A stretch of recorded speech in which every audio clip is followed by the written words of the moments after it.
안녕하세요. 선부중학교 3학년 학생 여러분, 현규쌤입니다. 이번 시간은 27강 대한민국 임시정부에 대해 공부할 시간입니다. 프린트는 32페이지고요. 교과서는 58에서 59페이지와 66페이지에 해당하는 부분입니다. 자, 여러분, 우리가 지난 시간에 어떤 내용을 배웠죠? 무슨 운동 공부했죠? 그쵸. 3.1운동 공부했습니다. 3.1운동을 우리가 어떻게 나누어 봤죠? 네, 3.1운동이 발생하게 된 배경, 그 원인을 국내적 요인과 국외적 요인으로 나누어 봤고요. 그러한 3.1운동이 어떻게 전개가 되었는가 살펴보았고, 그 3.1운동이 가지고 온 결과, 이렇게 배경, 전개, 결과, 이렇게 우리가 공부를 했습니다. 워낙 중요한 부분이니까 간단하게 다시 한번 이야기를 해볼게요. 여러분, 자, 3.1운동이 일어나게 된 배경, 어디부터 출발해야 됩니까? 국내예요? 국외예요? 네, 국외적 배경부터 시작을 해야 됩니다. 어떤 게 가장 큰 원인이 되었죠? 그쵸. 1차 세계대전, 제국주의 깡패들의 땅 따먹기, 식민지 쟁탈전, 그 1차 세계대전이 끝나고 1차 세계대전의 뒷정리를 하기 위해서 전쟁에 이제 참여한 나라들이 파리 강화회의를 열고요. 여기서 전쟁에 이긴 승전국의 대표인 미국, 그 미국 대통령 윌슨이 어떤 이야기를 하죠? 전 세계 모든 민족은 자신들의 운명을 스스로 결정할 수 있다라고 하는 민족 자결주의를 이야기를 합니다. 자, 이 민족 자결주의 원칙에 따르면 전 세계 모든 민족은 자신의 운명을 스스로 선택할 수 있어요. 자, 그러니까 지금 식민지인 우리 민족도 뭘 선택할 수 있는 거야? 우리는 식민지를 원하지 않는다. 우리가 원하는 운명은 독립이다 라고 우리가 원하는 바를 딱 선택해서 밝히기만 하면 그대로 이루어준다는 얘기입니다. 이 민족 자결주의에 적용을 받아보자. 그러기 위해서는 우리가 뭘 원한다는 것을, 독립을 원한다는 것을 전 세계에 알려야겠다 해서 이 민족 자결주의부터 이제 시작이 되잖아요. 맨 먼저 상하이의 신한청년당이 파리 강화회의의 대표를 파견해서 독립선언서를 제출하고, 만주에서는 대한독립선언, 무오독립선언이라고도 하죠. 이게 발표가 되고, 일본에서는 유학생들이 28 독립선언을 발표합니다. 이런 국외적 이런 상황에 맞추어서 국내에서도 호응에 들어가죠. 여러분들 그런 내용도 봤어요. 자, 그 3.1운동의 전개를 봤는데, 3.1운동의 전개에서 여러분 좀 이제 특징적인 포인트라고 한다면 어떻게 퍼져? 맨 처음 시작한 데가 어디예요? 그쵸? 서울에서 지식인과 학생들이 주도해서 시작했다가 어디로 퍼집니까? 도시에서 농촌으로 퍼지면서 노동자, 상인, 농민들, 전 국민, 전 계층이 참여하는 전국적인 운동이었죠. 그죠? 그리고 3.1운동은 언제부터 폭력 시위로 변합니까? 네, 농촌에서 농민들이 참여하면서부터 본격적인 폭력 시위가 돼요. 왜? 그렇죠. 일본에게 가장 쌓인 게 많은 게 누구야? 그렇죠. 1910년대 토지조사법으로 가장 큰 피해를 봤던 농민들이잖아. 이 농민들의 이제 참여로부터 폭력 시위가 되고, 가장 많이 참여한 것도 누구? 농민들이었죠. 그죠? 여러분들. 자, 이런 3.1운동은 어떤 결과를 가지고 왔어요, 여러분들? 어떤 결과? 그쵸. 일단 여러분들, 일본의 통치 방식이 변합니다. 뭐에서 뭐로? 무단에서 문화로. 자, 그리고, 자, 이제 여러분들, 오늘 내용으로 이어지는 거야. 자, 여러분, 3.1운동은, 자, 우리 지금 임시정부 보는 거예요, 여러분들. 오늘 우리 임시정부의 이런 다양한 내용을 배울 건데, 일단, 임시정부가 만들어진 배경부터 볼 겁니다. 배경. 자, 임시정부가 만들어진 배경. 3.1운동의 결과부터 끌어와야 돼. 3.1운동은 여러분 냉정하게 말하면 결과적으로는 실패했어요. 당장 우리가 독립하지 못했잖아. 그지? 여기 사람들이 뭘 깨달았죠? 왜 이렇게 많은 사람들이 참여하고 온 전 국민이 전국적으로 참여했는데 이 운동이 왜 실패했을까? 3.1운동은 시작하자마자 어디가 날아가고 시작했어요? 네, 이 운동을 주도하고 사람들을 정작 이끌어줘야 되는 민족대표 33인이 자진신고해서 날아간 상태.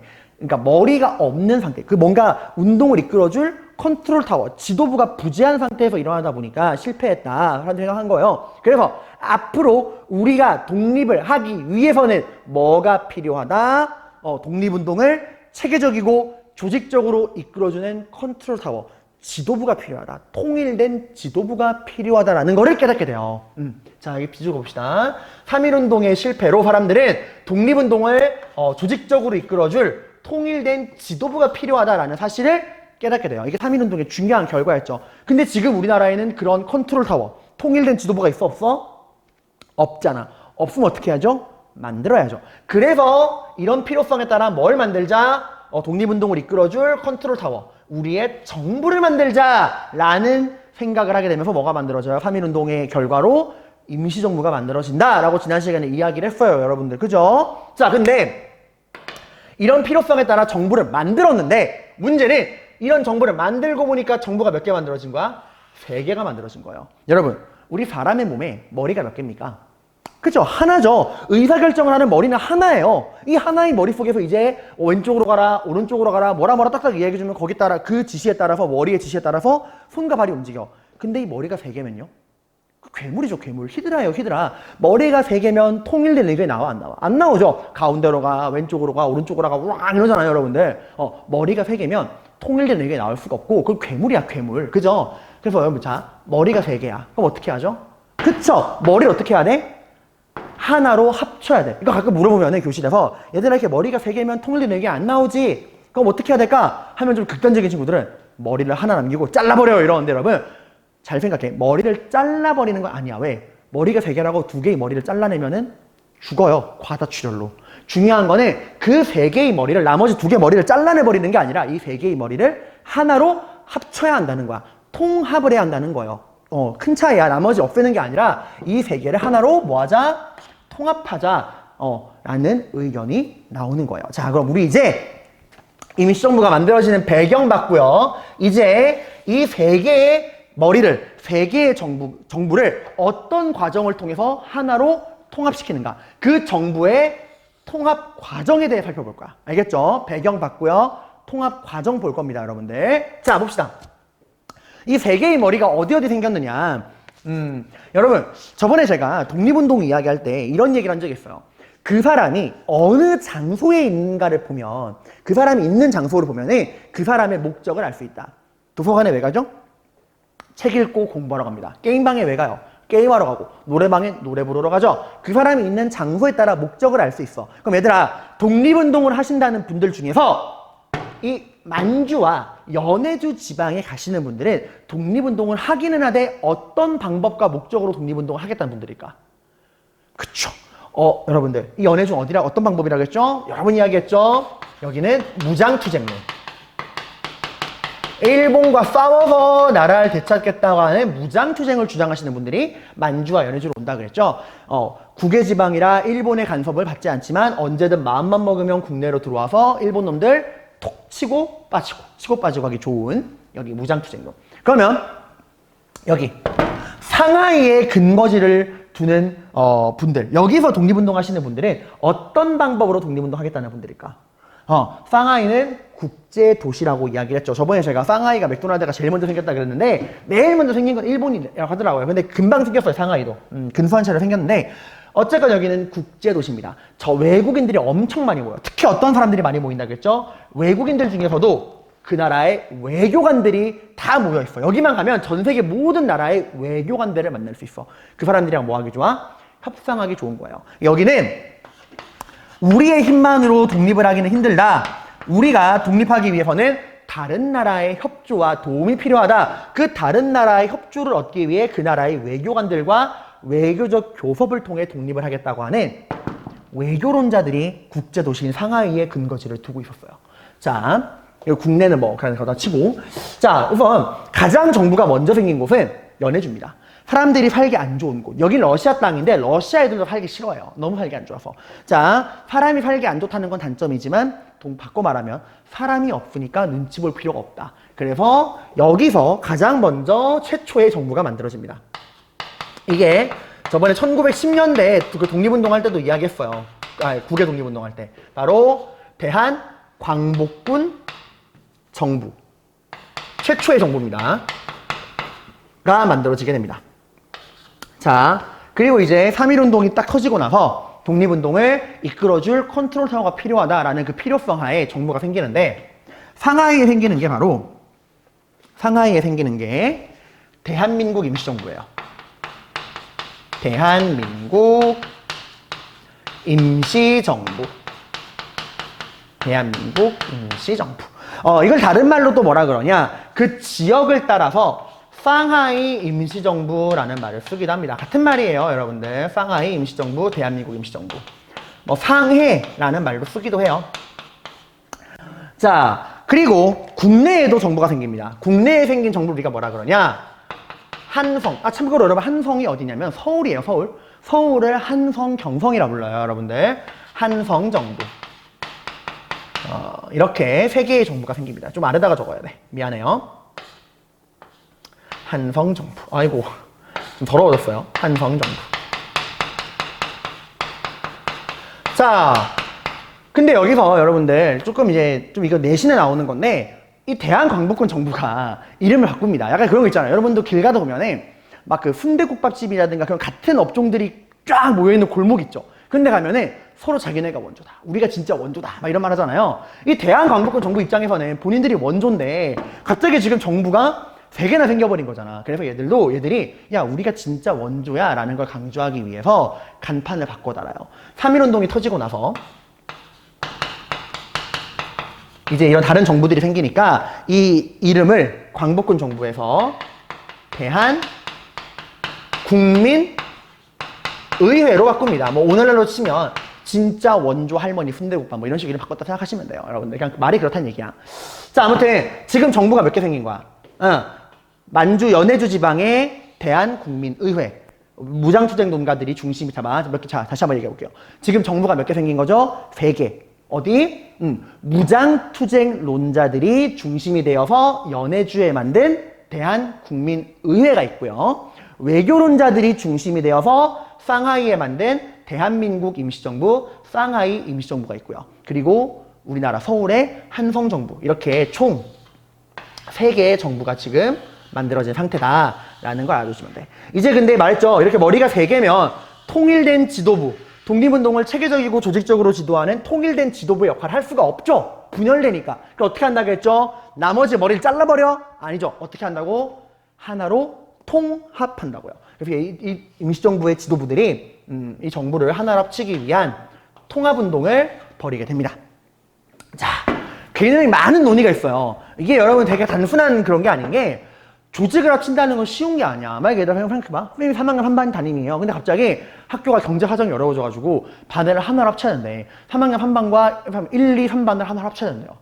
그럼 여러분 어떻게 할래? 일단 어디다 근거지를 둘 것이냐. 3반 친구들은 당연히 야 니네가 우리 반으로 와 할 거고 1, 2반 친구들은 야 뭔 소리야 니네가 우리 반으로 와 이럴 거고 반장은 누가 할 거냐.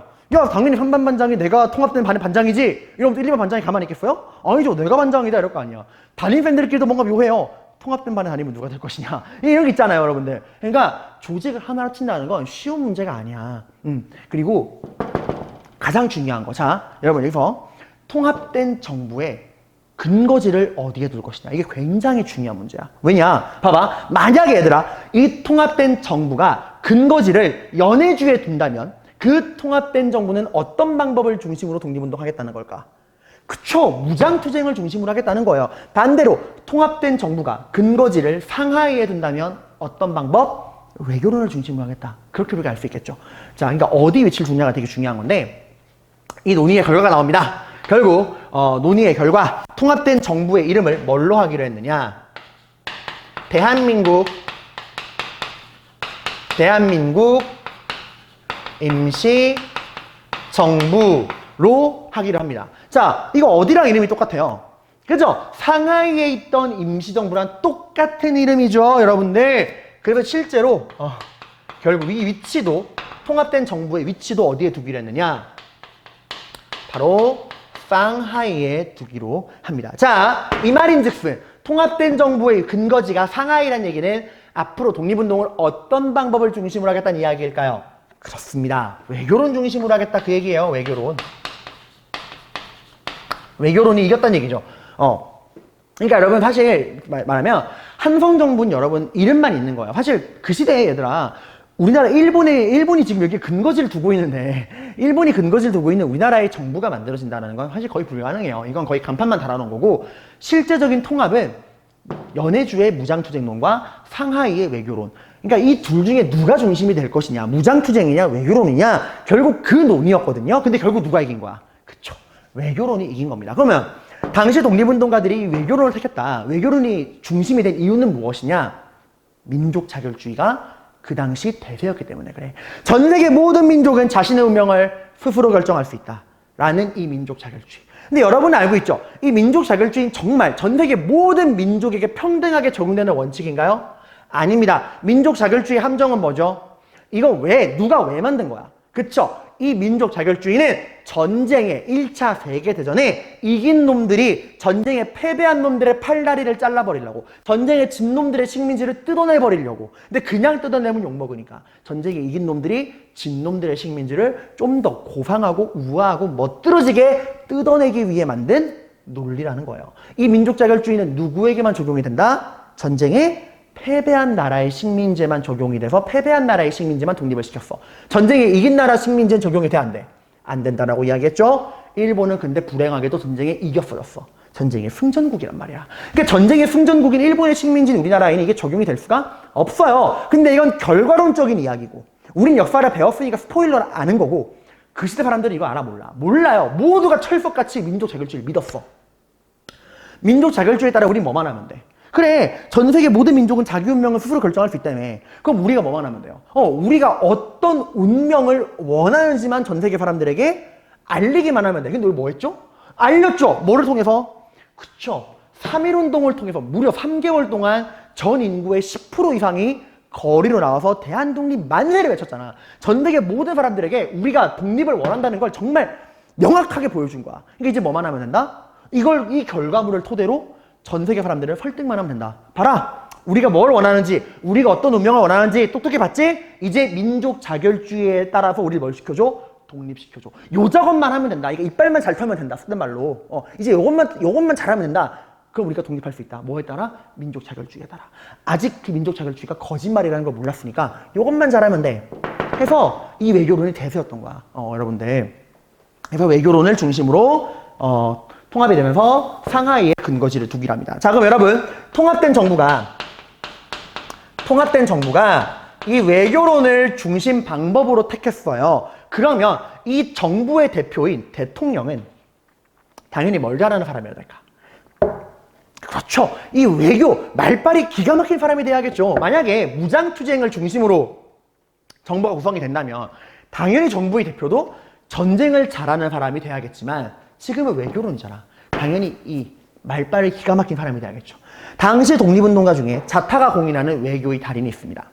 하버드 대학교를 졸업한 박사 출신의 이승만이에요. 이승만.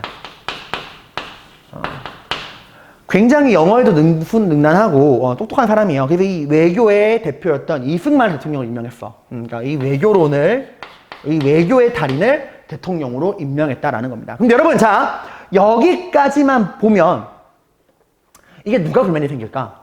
지금 이 임시정부의 통합은 누가 합치는 거예요? 내가 말했죠. 한성정부는 이름만 존재하는 거고 실제로 누구? 그쵸? 이 무장투쟁론가들이 연해주에 만든 대한국민의회와 외교론자들이 상하이에 만든 대한민국 임시정부의 통합인데 지금까지 결과물만 보면은 이건 다 누구 중심이에요? 다 외교론 중심이잖아. 누가 불만이 생길까요? 그렇죠. 이 무장투쟁론가들이 불만이 생기겠죠. 야, 이딴 게 뭔 통합이야. 이렇게 니네끼리 다 헤쳐먹을 거면은 우린 안 해. 니네끼리 해봐. 우린 안 할 거야. 할 수 있잖아. 그치? 그런 건 통합이 아니라고 했죠. 진정한 통합은 뭐예요? 내가 원하는 거를 상대방이 들어주면 나도 뭐 해야죠? 상대방이 원하는 걸 들어주어야 진정한 통합이 되겠죠. 그래서 대통령 바로 밑에 있는 정부의 넘버 2, 이 국무총리를 누구로 임명했냐? 당시 이 무장투쟁론가, 이 만주와 연해주에서 활동하던 무장투쟁론가들의 대표인 이동휘라는 분. 엄청 유명한 분입니다. 이 이동휘라는 분을 국무총리로 삼아. 이분은 이라고 했죠? 네, 이분은 외교론자가 아니라 대표적인 무장투쟁론가라고 했습니다. 자, 이를 통해서 우리가 알 수 있는 건 임시정부는 외교론이 중심이 되긴 했지만 어느 세력을 버린 게 아니다. 무장투쟁론가들을 버린 게 아니다. 외교론과 무장투쟁론을 하나로 통합시켰다라고 하는 거예요. 이 외교론과 무장투쟁론가들의 조화를 이루었다. 당연히 하지만 뭐가 중심이야? 외교론이 중심이긴 중심이에요, 여러분들. 자, 그럼 이렇게 만들어진 대한민국 임시정부의 의의는 무엇이냐? 의의는 무엇이냐? 봅시다. 일단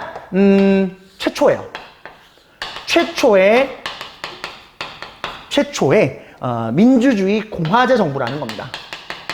최초의 민주주의 공화제 정부라는 거예요. 민주주의 뜻이 뭐죠? 국민이 주인된 나라. 공화제는 뜻이 뭡니까? 뭐가 없는 거죠, 공화제는? 그쵸. 왕이 없는 거예요, 여러분들. 이 공화제라는 게 되게 중요한 게 여러분들. 자, 우리 시험에 나오는 포인트 한번 점검 다시 해봅시다.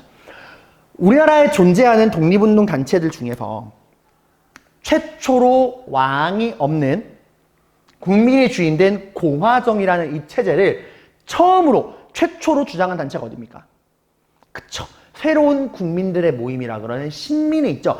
이 공화제를 최초로 주장했던 건 어디야? 신민회예요. 근데 걔네들은 주장만 한 거야. 실제로 만든 건 아니에요. 신민회 전까지 뭐 갑신정변, 갑오개혁, 독립협회는 전부 다 어디서 머물렀지? 입헌 군주제에서 머물렀죠. 신민회가 처음으로 공화제를 주장하긴 했지만 만든 건 아니에요. 근데 그런 주장에 따라서 최초로 공화제 정부를 만든 건 누굽니까? 이 대한민국 임시정부예요. 최초로 만들어진 공화제 정부라는 거 여러분들. 주장한 건 신민회, 최초로 주장한 건 신민회지만 최초로 만든 건 임시정부다라는 거 알아두시고요. 자, 그러면 왕이 없어. 왕이 없는 이 정부의 대표는 누굴까요? 우리가 뭐라 부를까요? 네, 맞습니다. 방금도 배웠듯이 대통령이라 그래요. 국민의 손으로 뽑는 대통령. 대통령. 자, 이 대통령은 왕과 무엇이 다를까요? 대통령과 왕의 차이점은 무엇일까? 네, 되게 잘 써 있지만 일단 왕은 본인이 능력을 검증받아 되는 거예요? 아니죠. 혈통빨로 되는 거죠. 아빠가 왕이면 아들내미도 왕이야. 아들이 또라이건 천재건 상관없어. 대통령은 근데 누가 뽑아요? 네, 국민이나 국회의원들이 뽑아주는 게 대통령이야. 능력을 검증받아야 돼요. 그리고 권력에서 차이가 나죠. 왕은 모든 권력을 다 이룹니다. 삼권 분립이라는 게 없어요. 입법, 행정, 사법, 군사, 외교 다 왕의 손아귀에 있죠. 하지만 대통령은 아무리 나라의 대표지만 이런 무소불위의 절대적 권력을 휘두를 수가 없습니다. 왜? 권력을 어떻게 하니까? 세 개로 쪼개버리거든요. 바로 권력을 세 개로 쪼갠다. 우리가 이걸 뭐라 그래요? 삼권 분립이라고 합니다. 삼권 분립. 이거 여러분들 삼권 분립. 자, 어떻게 쪼갤 수 있냐? 법을 만드는 입법권이 있어요. 법을 만드는 입법. 그리고 그 만들어진 법에 따라서 나라를 실제로 다스리는 세금도 걷고 하는 행정이 있고요. 그리고 이 법을 제대로 지키는가 감시하는 사법, 입법, 행정, 사법. 이거에 따라서 나눠요. 여러분, 자, 입법권은 여러분들 입법은 오늘날에 누가 갖고 있냐? 오늘날로는 국회가 갖고 있어요. 입법권은. 대통령도 입법권을 가지는 게 아니야. 대통령은 요것만 가지고 있는 거예요. 여러분들. 그래서 오늘날에도 여러분 이거 관심 있는 친구들 알 거야. 좀 정치에 관심 있는 친구들 알 거예요. 대통령이 길을 쓰고 검찰을 찍어 누르려고 해도 검찰이 잡혀 안 잡혀? 안 잡힙니다. 왜? 서로 힘이 동등하거든요. 대통령은 행정권의 수장이지만 검찰은 사법권의 수장이야. 이러니까 서로가 탁탁 대립을 하는 거예요. 그래서 국회가 그렇게 대통령한테 빠락빠락 할 수 있는 게 뭐야? 동등하니까 그래요. 이 세 가지가 맞물리니까 그런 겁니다. 자, 아무튼 그럼 임시정부에서는 입법, 행정, 사법을 누가 담당하느냐? 여러분 이거 시험에 가끔이 나와요. 이게 키워드로. 입법을 담당하는 기구를 오늘날의 국회라 부르지만 그 당시에는 임시의정원이라고 불렀어요. 임시의정원. 자, 그리고 행정을 담당하는 그 기구를 뭐라 불렀냐? 국무원이라 불렀고요. 사법을 담당하는 기구를 뭐라 불렀냐? 법원이라 불렀어요. 임시의정원, 국무원, 법원. 이게 만약에 시험에 나왔어. 딱 어떤 자료가 나오고 다음 자료가 나타내는 단체에 대한 설명으로 올바른 거를 골라봐라 이렇게 나왔을 때 임시의정원이 입법을, 국무원이 행정을, 법원이 사법을 담당했다. 뭐 이건 뭐 빼보라도 임시의정원 입법, 국무원 행정 요것만 나오면 뭔 줄 알아야 돼? 아! 임시정부구나 라고 여러분이 알 수 있어야 합니다. 마치 통리기무함은 군국기무처, 뭐 교정청 집강서처럼 시대를 알 수 있는 중요한 키워드가 됩니다. 자, 여러분 지금 만들어진 이 대한민국 임시정부의 의의를 봐봐요.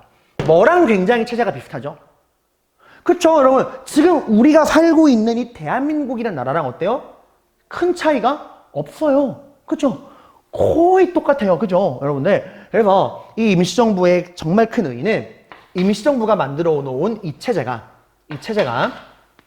어디로 계승되고 있다? 오늘날 우리가 살아가는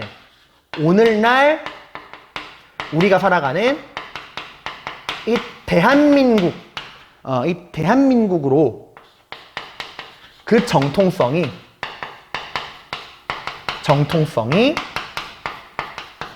계승되고 있다라고 하는 거예요.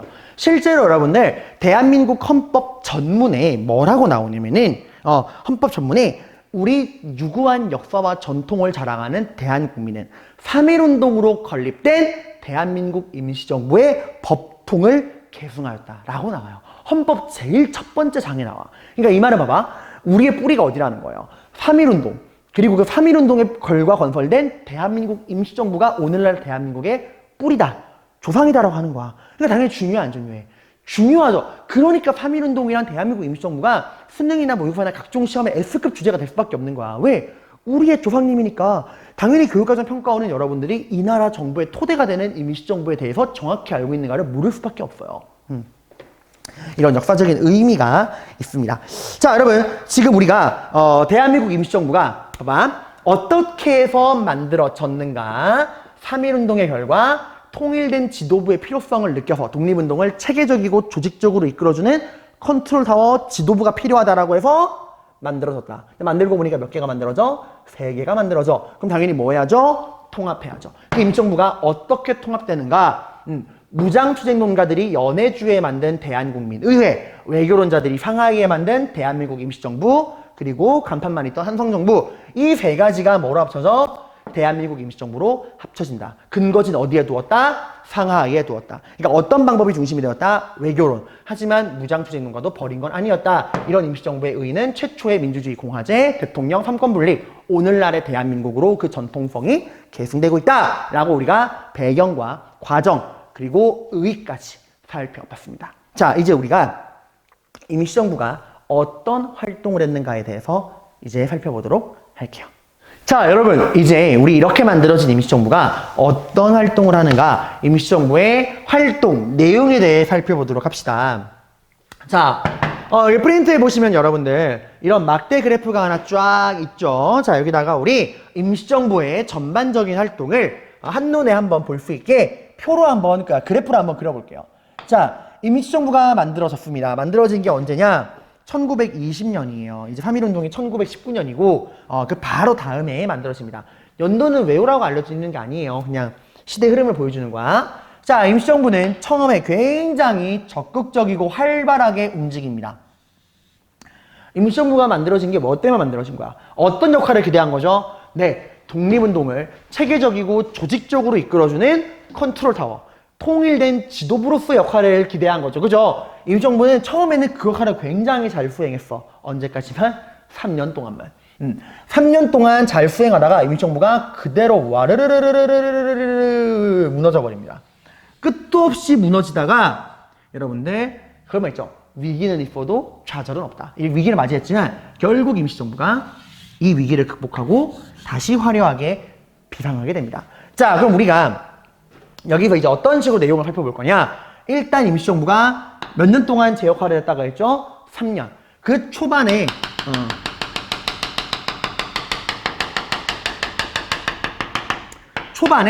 이 3년이라는 시간 동안 제 역할을 수행했던 시기. 그러니까 임시정부가 통일된 지도부로서의 역할을 잘 수행했던 시기. 첫 번째 볼 거고. 그럼 이렇게 잘 나가던 임시정부가 왜 갑자기 이렇게 나락으로 떨어졌느냐?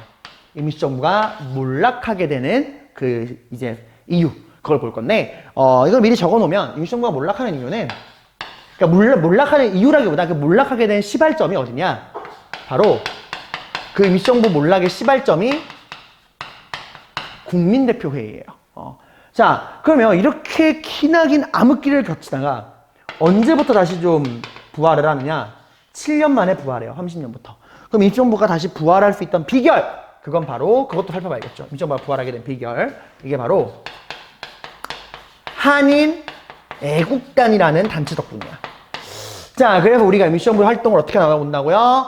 초반부에 잘 나갔던, 여러분 미안해요. 이게 뭐가 분필에 떨어졌어요. 자, 임시정부가 초반부에 잘 나갔던 시기, 첫 번째, 그러니까 잘 나갔던 첫 번째 시기 볼 거고, 두 번째는 그렇게 잘 나가던 임시정부가 왜 몰락했는가? 임시정부의 몰락의 그 이유를 살펴볼 거고요. 또 그렇게 몰락한 임시정부가 어떤 과정을 통해서 부활했는가? 이렇게 우리가 내용을 살펴보도록 하겠습니다.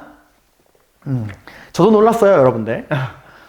자, 임시정부 그럼 첫 번째, 임시정부가 초반에 어떻게 활동을 잘했느냐? 여러분, 임시정부의 역할이 뭐죠? 네, 독립운동을 체계적이고 조직적으로 이끌어주는 컨트롤 타워, 통일된 지도부로서의 역할을 해야 돼요. 그죠? 머리 역할을 해야 돼. 그지? 근데 이런 머리 역할을 해야 되는 이 임시정부에게는 치명적인 약점이 하나 있습니다. 그 약점이 무엇일까요?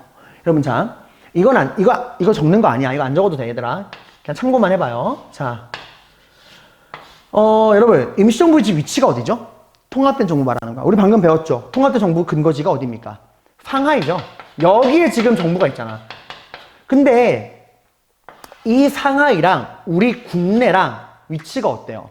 너무 멀죠. 그쵸? 독립운동을 체계적이고 조직적으로 이끌려면은 이 만주랑 연해주 지방에 있는 무장투쟁 농가들과도 연락을 주고받아야 될 것이고, 국내에 있는 독립운동가도 연락을 주고받아야 되는데, 이 연락을 주고받고 이 독립운동, 국내나 만주나 연해주에 있는 독립운동가들과 연락을 주고받고 이 독립운동을 이렇게 움직여라! 라고 뭔가 지시를 내리기에는 위치가 너무 멀어. 그러니까 연락을 주고받는 게 쉬워, 어려워? 어렵다는 거죠. 이게 약점이야. 그치? 오늘날처럼 뭐 핸드폰이 있는 게 아니잖아요. 인터넷이 있는 게 아니잖아. 그래서 이 약점을 극복하기 위해 임시정부가 제일 먼저 신경 쓴 게 뭐냐? 이 떨어져 있는 위치의 약점을 극복하기 위해서 국내 국외에 있는 다른 독립운동 세력과 빠르게 연락을 주고받을 수 있는 비밀 연락망, 교통수단을 만드는 거에 가장 중점을 두었습니다. 그래서 제일 신경 쓴 게 이 떨어져 있는 그런 위치를 극복하기 위해서 연락을 주고받기 위한 비밀 연락망을 만들게 돼요. 국내와 국외 이런 데 독립운동 세력들, 다른 독립운동 세력들과 국내 국외에 있는 다른 독립운동 세력들과 연락을 주고받을 수 있는, 그리고 정보도 교환할 수 있는 그런 비밀 연락망을 만듭니다. 그게 바로 뭐냐? 이건 알아둬야 돼. 이 명칭은 바로 연통제와 교통국이에요. 뭐랑 뭐라고요? 연통제, 교통국입니다. 연통제, 연락하여 통신하는 제도, 교통국. 교통이 뭔지 알죠, 여러분들? 여러분, 이 연통제랑 교통국의 뜻풀이는 제가 그 왼쪽 아래에다가 해놨는데, 이거를 연통제랑 교통국을 구분하라는 문제는 잘 안 나와요. 근데 거기가 하나로 묶어서 이 연통제랑 교통국이 뭐다? 국내 국외 독립운동 세력들과 연락을 주고받기 위한 비밀 연락망이다 정도로 묶어서 기억하시면 되고요. 좀 구분하자면 연통제는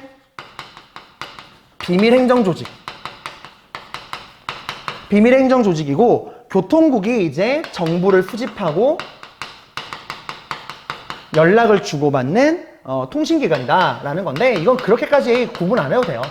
그냥 연통제랑 교통국을 묶어서 임시정부의 비밀 연락망이었구나, 떨어져 있는 위치의 그런 한계를 극복하기 위한 국내 국외 독립운동 세력들과 연락을 주고받는 연락망이었구나 라고 아시면 돼요.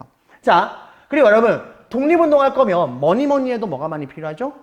그쵸, 머니, 쇼미더머니, 그것도 돈이에요, 여러분들. 이런 막 조직망을 운영하고 하는 거 다 하나부터 열까지 돈이에요. 하다못해 임시정부가 상하이에 있는 건물, 그 건물도 얘들아 돈이야. 참고로 임시정부는 땅주인 건물주 아니에요. 남들이 만들어 놓은 건물에 세 들어 살았어요. 그러니까 방세도 매번 꼬박꼬박 내야 되죠, 여러분들. 이런 돈, 그 독립운동을 하기 위한 돈을 어디서 마련하느냐? 자금을 마련하기 위한, 그러니까 운영자금. 자, 그를 위해서 어떻게 하느냐? 뭘 만드냐? 독립운동의 돈을 마련하기 위해서. 자, 일단 쓰고 설명할게요. 자, 제가 여기 뭐라고 적었죠? 독립공채를 발행했다라고 하는 겁니다. 독립공채가 뭐냐? 여러분 그 왼쪽 아래 보실래요?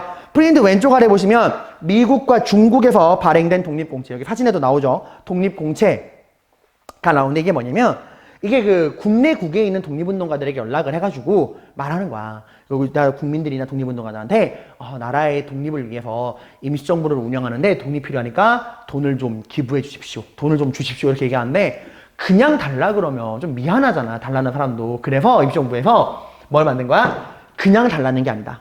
빌려 달라는 것이다. 우리가 갚겠다. 지금 여러분이 임시정부에 이 주신 돈 우리가 갚아드리겠습니다. 언제? 뭐 하면? 우리가 일본으로부터 독립하면, 우리가 일본으로부터 독립을 하고 나라를 되찾으면 그때 여러분의 돈을 갚아드리겠습니다. 독립하면 갚아줄게 라고 해서 독립공채예요. 그래서 여기 실제 그 종이 사진에도 나오듯이 이게 뭐야? 임시정부가 이제 뭐 누구누구에게 얼마를 빌렸고 광복한 이후에 이자까지 쳐서 갚아주겠다. 마치 여러분으로 치면은 나 돈 좀 빌려줘. 언제 갚을 건데? 나 성공하면. 약간 그런 느낌이라 보시면 돼요. 성공하면 갚을게. 독립하면 갚을게. 근데 여러분, 저는 이걸 이렇게 생각을 해요. 이건 제 생각인데, 얘들아, 독립공채를 받고서 돈을 빌려주시는 분들이, 야, 씨, 그래, 독립하면 이 돈 더블 받아야지? 이런 식으로 받을 생각으로 빌려주는 걸까? 얘들아, 우리야 지금 결말을 알고 있어요. 1945년 8월 15일 날 일본이 항복하고 우리는 독립한다라는 걸. 근데 이 당시 분들은 알아요? 독립이라는 결말을 알아? 아니, 그래서 생각해봐. 독립이 되긴 돼? 언제 돼? 5년 후? 10년 후? 20년 후? 100년 후? 아니, 독립이 가능하기는 해? 일본이 저렇게 잘 나가는데? 그 시대 사람들은 독립에는 확신이 없단 말이야. 모른단 말이죠. 그럼에도 불구하고 이 독립공채를 받고서 돈을 빌려주시는 분들은 사실상 그냥 준다 생각하는 마음으로 그 돈을 보내신 거예요, 여러분들. 아무튼 독립공채를 통해서 돈을 받았다라는 겁니다. 이걸 발행하고 돈을 받는 과정에서 당연히 뭘 이용할까? 그렇죠. 이 연통제랑 교통국을 통해서 이 국내에 왔다 갔다 하면서 이 돈을 받아가는 거예요, 여러분들. 그래서 실제로 영화 봉오동 전투 보셨어요? 봉오동 전투? 거기서도 그 어떤 분이 연통제랑 교통국을 통해서 임시정부에게 돈을 전달하는 과정에서 일본군의 습격을 받기도 하고 막 그런 내용이 나와요. 영화에서도. 알고 보시면 더 재밌습니다. 자, 어쨌건 여러분, 임시정부가 이렇게 활동을 하는데 임시정부의 근거지가 어디죠? 그쵸, 어디? 상하이. 왜 이 멀리 떨어진, 연락도 하기 힘들어서 이런 비밀 연락망을 만들어야 되는 번거로움을 감수하면서까지 이 멀리 떨어진 상하이의 근거지를 두었죠? 무슨 활동을 중심으로 하기 위해? 외교 활동을 중심으로 하기 위해. 그래서 해야죠. 어쨌건 이게 메인이죠. 임시정부 활동, 외교 활동. 우리가 민족 자결주의에 적용을 받아야만 한다. 그러니까 우리가 뭐 독립을 원한다는 건 전 세계에 알렸으니까 이 민족 자결주의에 적용을 받기 위한 외교 활동을 해야 한다 라고 했어. 근데 얘들아, 민족 자결주의가 어디서 나왔니? 그러니까 누가 이야기한 거니? 민족 자결주의. 그쵸. 미국이 이야기한 거죠. 그럼 우리가 민족 자결주의에 적용을 받으려면 제일 먼저 누굴 설득해야 돼? 미국을 설득해야겠죠. 그래서 아예 미국에는 이 미국과의 외교를 담당하기 위한 전문 기구를 만듭니다. 그게 바로 뭐냐? 잘못 적었어요. 미안해요. 구미위원부예요. 이건 이제 미국에 만든 기구입니다. 이승만은 아예 여기 책임자로 미국에 건너가 있었어요. 구미위원부. 그리고 그 외에도 전쟁의 뒤처리를 하기 위해 열리는 각종 국제 회의마다 뭐 파리 강화 회의, 워싱턴 회의 이런 각종 국제 회담마다 우리는 뭘 할까요? 대표를 보냈습니다. 그래서 이제 여기 대표를 보내서 뭘 얘기한 거야? 우리도 뭘 원한다? 독립을 원한다. 우리가 얼마나 독립을 원하는지 보지 않았냐? 그러니까 우리 뭘 시켜달라? 민족 자결주의에 따라서 독립을 시켜달라라고 우리가 독립선언서를 제출하기로 했어요. 그러니까 외교 활동을 메인으로 했다는 겁니다. 자, 그리고 또 어떤 활동도 했느냐? 신문도 만들어요. 독립신문을 만듭니다. 독립신문! 우리가 어디서 들어봤죠? 그쵸. 서재필의 독립협회에서도 들어봤죠. 그죠? 그때 나온 독립신문과 이름은 같지만 다른 신문이에요. 여러분들. 이름만 같은 거야. 독립신문. 이거 왜 만들었을까? 국내와 국외에 있는 동포들에게 우리의 이런 독립운동 활동을 알리기 위해서. 여러분들 포기하지 마십시오. 우리 임시정부 정말 이렇게 열심히 독립을 위해 활동하고 있습니다는 이 독립운동의 소식을, 근황을 알려주기 위해서 독립운동의 그런 기관지로서 독립신문을 만들고요. 그리고 뭐도 만드냐? 한일 관계 사료집이라는 걸 만듭니다.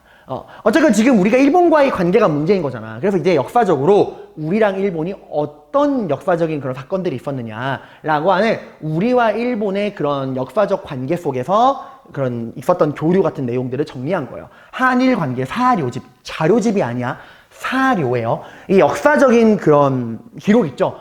조선왕조실록, 삼국사기처럼 역사적인 기록은 우리가 사료라고 부르거든요. 그러니까 일본과 우리나라 간에 있었던 그런 다양한 이야기. 주로 이제 일본이 잘못한 것들. 일본이 임진왜란 때부터 우리를 막 침략하고 여러 가지 잘못을 했잖아요. 그런 것들에 대한 역사적인 근거를 쫙 모아놓은 거예요. 일본이 지금 잘못하고 있다라는 그런 것들을 정리해 놓은 책도 발행을 합니다.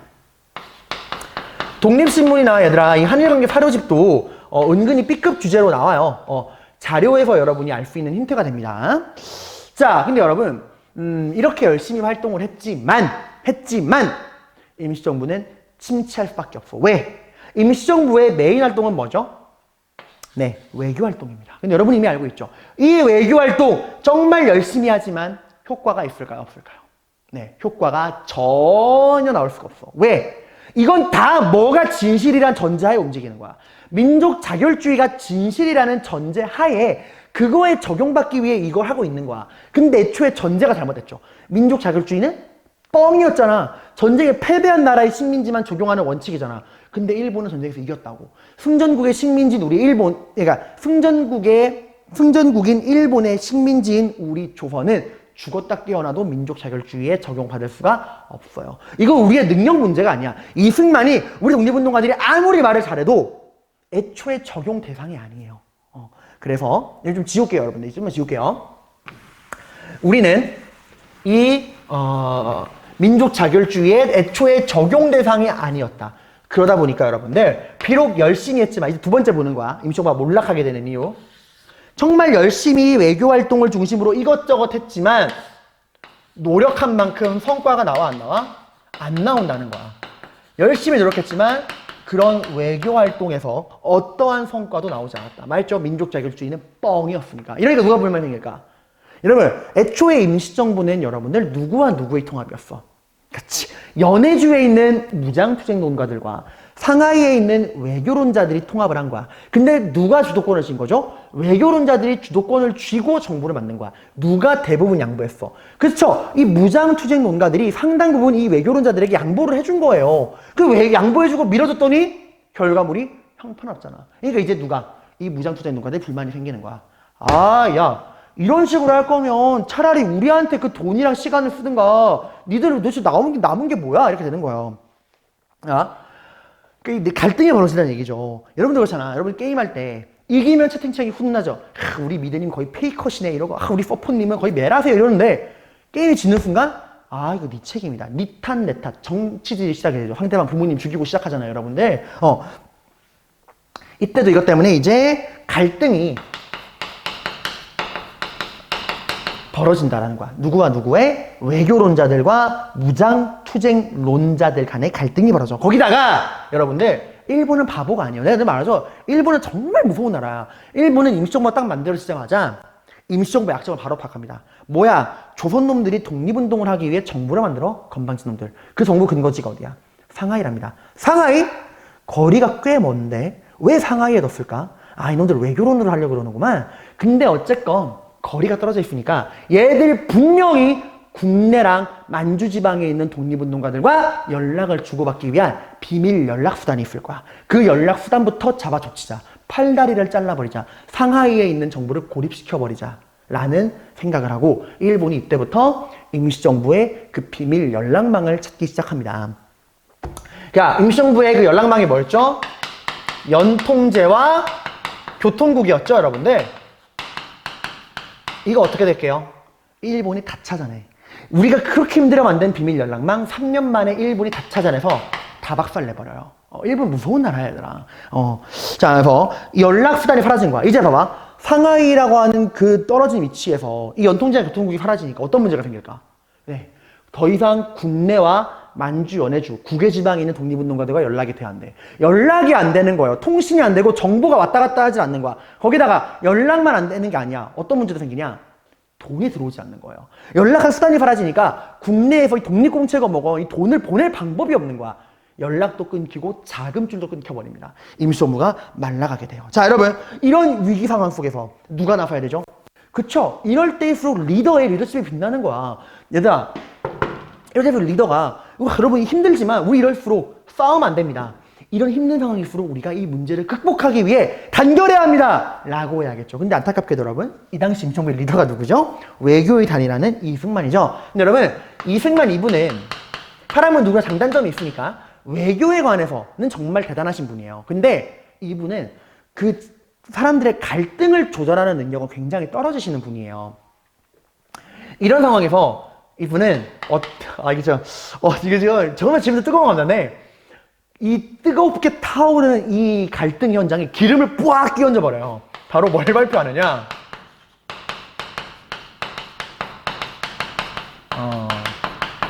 자, 제가 지금 뭐라고 적었죠?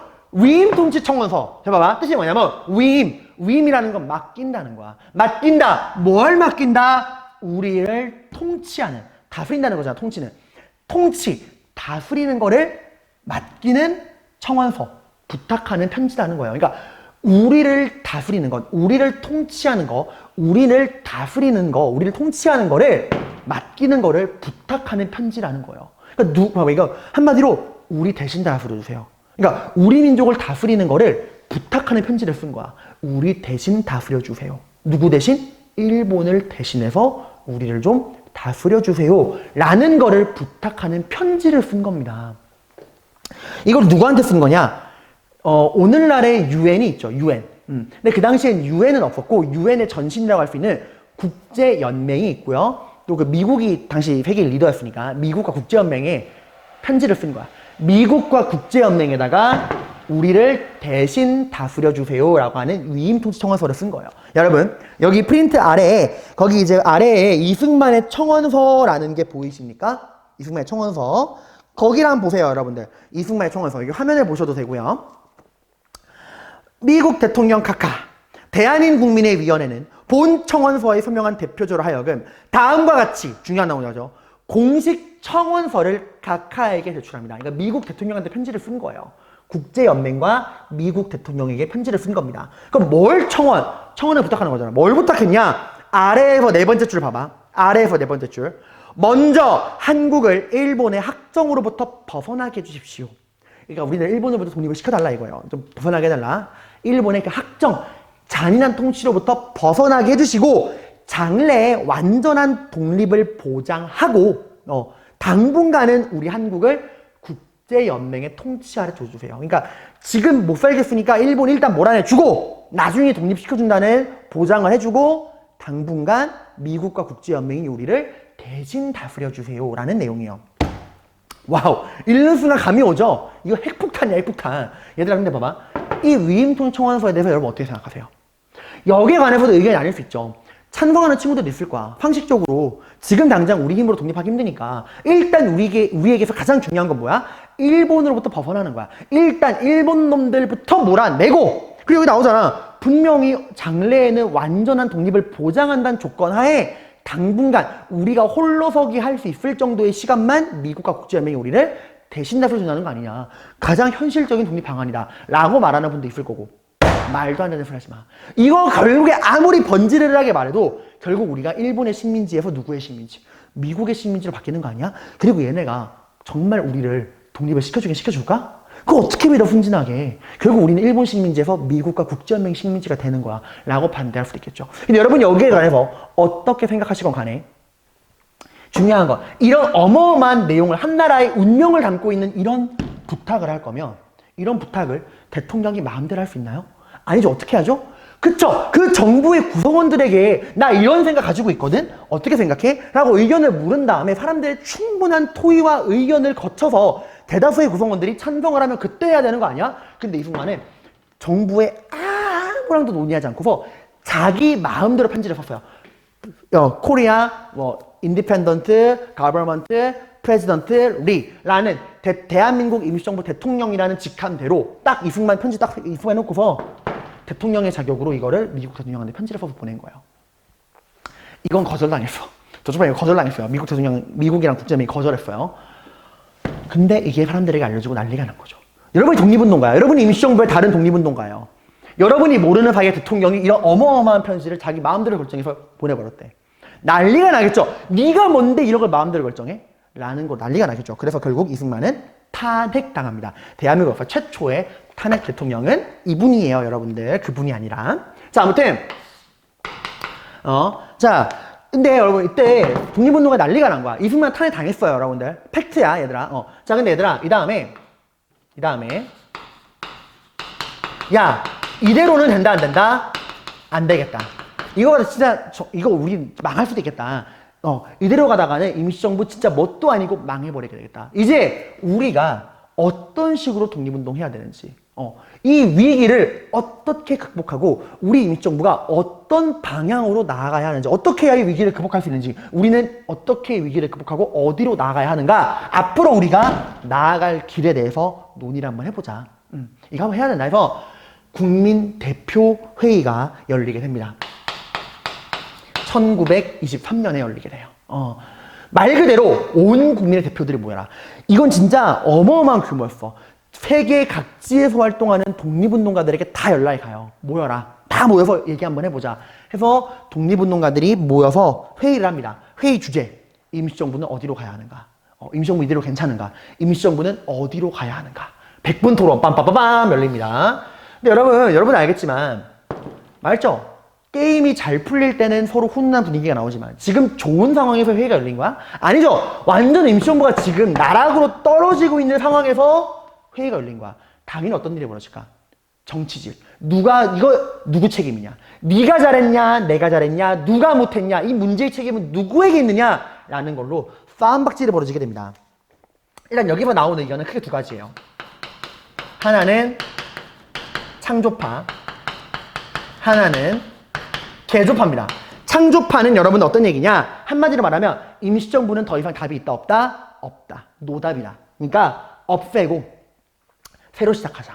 이건 주로 무장투쟁론가들이 이야기했어요. 그러니까 이거죠. 더 이상 상하이에 근거지를 둔 외교로는 답이 있다 없다? 없다. 그러니까 완전히 없애버리고 연해주에 가서 만주 연해주에서 무장투쟁론으로 새롭게 시작하자. 없애버리고 완전히 새롭게 창조하자. 신이 세상을 창조했다. New create. 새롭게 만들고 시작하자라는 거예요. 창조파. 근데 그에 반해 개조파는 야 아니야. 여전히 임시정부는 정부야. 비록 잘못된 게 있지만 이 기본적인 방향 외교로는 틀리지 않았어. 그러니까 잘못된 것만 고치고 개조하고 여전히 상하이에서 외교론을 중심으로 독립운동을 하자라고 하는 없애고 새로 시작하자 유지하자 적당히 문제점만 고치자 창조파 개조파라고 했는데 말했죠. 회의가 제대로 안 됩니다. 신나게 싸움박질만 하다가 와 이러다 끝나요. 그래서 결론 누가 이겼을까? 둘 다 졌어요. 여러분 그런 욕하는 거 아니에요. 여러분 인터넷에 그런 말이 있죠. 이겨도 병신 저도 병신이면 이긴 병신이 되라 라는 말이 있어요. 차라리 그게 맞았어. 어느 한쪽이 이겼어야 돼. 둘 다 졌어요. 아이씨 나 안 해. 창조파가 먼저 나가버립니다. 나 안 할게요. 개조파가 나도 안 해. 둘 다 나가버려. 그냥 땡판만 치고 나가버렸어. 이때부터 임시정부는 완전히 쇠퇴기에 들어갑니다. 다 떠난 거예요. 분열과 침체기에 들어가게 됩니다. 자, 이때 모두가 버린 임시정부, 모두가 버리고 떠난 이 임시정부를 마지막까지 지킨 사람이 누구냐? 여러분에게 임시정부 하면 떠오르는 사람이 누구죠? 백범 김구. 김구 선생님과 그 몇몇 측근들만이 임시정부를 붙들고 있었어요. 이때 다 떠났어요. 이때 얼마나 힘들었냐면은 건물 방세를 낼 돈이 없었다, 얘들아. 그래서 김구의 그 백범일지라는 김구 선생님이 쓴 자서전이 있거든요. 백범일지. 하루 일과가 뭔지 알아? 눈 뜨면 도망치는 거야. 누구로부터? 중국 집주인. 네, 방세 내라 해 이러고 막 찾아오니까 도망치는 거예요. 김구가 너무 힘든 거야. 돈도 없고 사람도 없고. 여러분이 가장 힘들 때 누가 떠올라요? 배고프고 힘들 때. 엄마 떠오르잖아. 김구도 엄마 보고 싶다 해서 엄마한테 편지를 써요. 엄마 나 너무 힘들어요. 그래서 김구의 어머님, 독립운동가들의 어머니를 곽낙원 여사께서 여기를 찾아온다? 찾아오니까 딱 거짓 꼬라진 거예요. 일단 먹여야겠다. 근데 돈이 없잖아. 어떻게 하는지 알아요? 그 상하이에 사는 사람들이 버린 음식물 쓰레기통을 뒤져서 거기서 그나마 상태 괜찮은 것들을 건져내서 국을 끓입니다. 그리고 그걸로 이 남아있는 사람들을 먹여요. 이게 바로 뭔지 알아? 이게 바로 쓰레기국이에요. 쓰레기국 해서 쓰레기국이 된 거야. 아무튼 이렇게 이제 고생 무려 몇 년 동안 7년 동안 임시정부는 우르르르 내리막길을 걷게 됩니다. 국민대표회의 이후부터.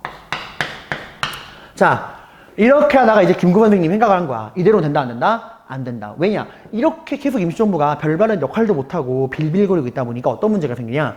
사랑에 맞는 말은 무관심이라 그러죠. 사람들 머릿속에서 임시정부가 잊혀져 가는 거야. 임시정부? 그런 게 있었나? 야, 그거 옛날에 망했잖아. 없어졌잖아. 라는 식으로 사라지는 거야. 김구 선생님은 그러면 안 되겠죠. 그래서 김구 선생님은 알리고 싶은 거야. 임시정부 망했다, 안 망했다? 안 망했다! 우리 아직 안 망했고 여전히 독립을 위해서 최선을 다하고 있다. 우리 아직 멀쩡히 살아있다. 우리의 존재감을 보여줘야겠다라는 생각을 합니다. 그래서 존재감을 알리기 위해서 뭐 얼만 드냐? 김구 선생님이 이 망해가는 임시정부를 되살리고 존재감을 알리기 위해 한인애국단이라는 의열단체를 만듭니다. 이제 폭탄 같은 거 빵빵 터뜨려가지고 팡 하면서 일본 애들 확 해는 그런 의열단체를 만들어요. 이 한인애국단의 대표적인 멤버가 여러분 다 아는 분이야. 이봉창. 일본 천황을 암살하려고 했던 이봉창과 도시락 폭탄으로 유명한 윤봉길. 이 두 분이죠. 이봉창과 윤봉길. 이 두 분들의 활동을 통해서 특히 윤봉길의 활동이 초대박을 터뜨리면서 이때부터 임시정부의 존재감이 확 드러나기 시작해요. 그리고 이 덕분에 누구의 지원을 받게 됐느냐? 중국.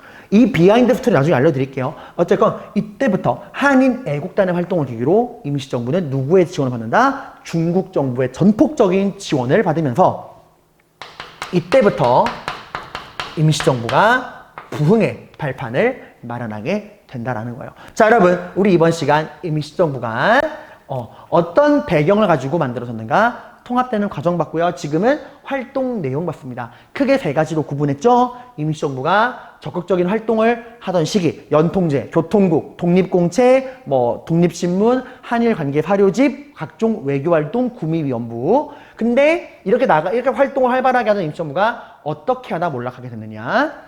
하는 것마다 다 안 되고 결정적으로 이승만의 위임 통치 청원서가 원인이 되어서 임시정부 이대로 안 된다. 임시정부가 나아갈 방향에 대해 논의해보자. 국민대표 회의가 열리게 됩니다. 이 위임 통치 청원서가 원인이 돼가지고 열린 거예요. 그리고 이 국민대표 회의에서 임시정부를 없애고 새롭게 시작하자 창조파. 임시정부의 문제점만 고치자 개조파. 이렇게 창조파랑 개조파로 나눠지게 됐지만 제대로 결론 나지 못하고 이제 쇠퇴하고 분열하다가 누구의 활약으로? 김구가 만든 한인애국단의 이봉창과 특히 윤봉길의 활약 덕분에 중국 정부의 지원을 받으면서 부흥하게 되었다라는 것까지 우리가 살펴봤습니다. 이 부흥한 뒷이야기는 3, 40년대 독립운동에 가서 자세히 공부할 거예요. 자, 여러분, 이렇게 우리가 흥선대원군부터 대한민국 임시정부까지 1페이지부터 32페이지까지 1학기 진도가 끝났어요. 1학기 동안 수업 듣느라 고생 많으셨습니다. 감사합니다.